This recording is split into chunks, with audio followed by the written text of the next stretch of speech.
Hey there, it's Betty from bakerbetty.com and welcome back to another video. Now, if you aren't familiar with me, I am a professional baking instructor and my goal is always to help you be a better baker through teaching classic baking techniques and approachable baking science.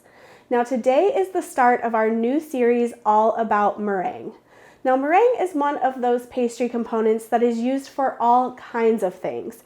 Everything from baked into a little crispy cookie to topping a pie. It's also used to fold into light cakes like an angel food cake to help leaven them, and it can be used to make things like French macarons. So today I want to start by reviewing the 3 different types of meringues used in baking and their best uses.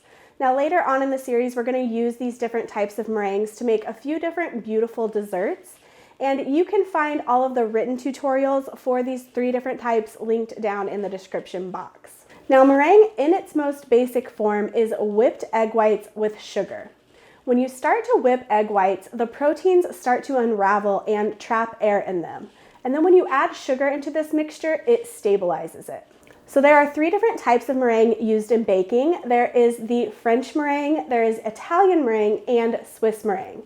Now, all of these techniques are a little bit different in their makeup, which results in a different texture for the meringue.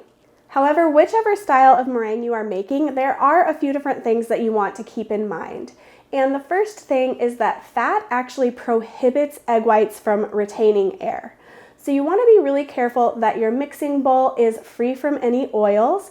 And when you go to separate your egg whites, you want to take extra care that you do not get any egg yolk into your egg whites. The second thing to keep in mind is that egg whites do not whip up to their full potential when they are cold. So you really want to start with room temperature egg whites anytime you are making a meringue. And the last thing to keep in mind is that meringue should always be made right before you need it. It's not something that is very stable and can be held for several days. You really want to make it right before you are going to use it. Okay, so let's go ahead and dive into the 3 different types of meringues and how to make them. We're going to start out with French meringue, which is the easiest meringue to make, but it is also the least stable meringue. To make your French meringue, you are going to put your room temperature egg whites in your mixing bowl, along with a little bit of cream of tartar and salt. You're going to start mixing this on about a medium speed until you start seeing the mixture look really frothy and starting to retain a little bit of air. Once the mixture is retaining some air, you can start very slowly adding your sugar. You want to add the sugar about 1 tablespoon at a time and wait about 15 seconds before you add the next spoonful. This process really should not be rushed, and this is what will help your meringue not have a gritty texture once it is whipped. Once all of the sugar is added, you can go ahead and increase your speed up to high and keep mixing that until you reach stiff peaks. This is going to take at least 5 minutes, but you can stop your mixer occasionally and check for the progress. Now, if you did add that sugar mixture in really slowly, it actually is really difficult to overmix your French meringue. Now, because this meringue is the least stable of the 3, it is often used to help leaven cakes, like folded into an angel food cake, or it works really well baked into little meringue cookies or kisses. Now, many people do like to use French meringue to top their pies.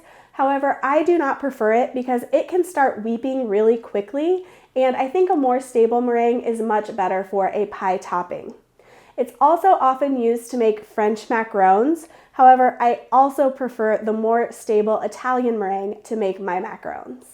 Now, the second style of meringue that we're going to talk about is our Swiss meringue. Now, this meringue is slightly more stable than the French meringue, and it starts by combining your egg whites and your sugar in a bowl over a pot of simmering water. Now, this is also known as a double boiler. You want to make sure that your water is not rapidly boiling, just gently simmering, and you also want to make sure that that water is not touching your mixing bowl. Use a silicone spatula to stir the mixture as you heat it up to 160 degrees Fahrenheit. You do want to stir continuously as you're heating this mixture up, and a lot of recipes do call for you to whisk this mixture. However, I find that it's really easy to over whisk the mixture as you're heating it and for the sugar to start sticking to the sides of your bowl, which will make your meringue really grainy. Now, once it reaches 160 degrees Fahrenheit, you're going to pour that into your mixing bowl and start whipping it on high speed until it cools down completely and you reach stiff peaks. This is going to take somewhere between 10 to 15 minutes, and you don't want to rush it. You want to make sure that mixture cools all the way down. Now you can see the texture of this meringue is a little more glossy than the French meringue, but it's also more dense in texture. And probably the most common use for Swiss meringue is for a type of buttercream called Swiss meringue buttercream.